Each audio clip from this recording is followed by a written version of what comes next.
अस्सलाम वालेकुम नाज़रीन, मैं हूं आपकी होस्ट ज़ोया काजी और आप देख रहे हैं अलसादिया तिब्बी फाउंडेशन के प्लेटफॉर्म से मुझे। नाज़रीन, जैसा कि आप जानते हैं, अलसादिया तिब्बी फाउंडेशन हमेशा आपके लिए बेहतरीन प्रोग्राम्स लेकर आया है और आपको बेहतरीन टिप्स भी दी हैं। इसलिए आज जो हम टॉपिक आपके साथ डिस्कस करने वाले हैं वो है यूरिक एसिड से रिलेटेड।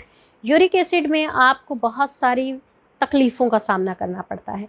यूरिक एसिड एक ऐसी बीमारी है जो कि आपका कोलेस्ट्रॉल बढ़ जाने की वजह से, जिगर फैटी होने की वजह से आपको जीने नहीं देता। इस कदर तकलीफ़ होती है और आपका सबसे ज़्यादा मुतासिर होता है पैर का हिस्सा, अंगूठे के करीब पाँव का जो हिस्सा है, गोश्त है, उसका जो असाब हैं वो स्वेल हो जाते हैं और इस कदर स्वेल हो जाते हैं कि आपकी हड्डी में पेन और गोश्त की उस जगह पर पेन होती है और आप उस पर उंगली तक नहीं लगा सकते। इस कदर शदीद पेन होती है और आप अपना पाँव ज़मीन पर नहीं रख सकते।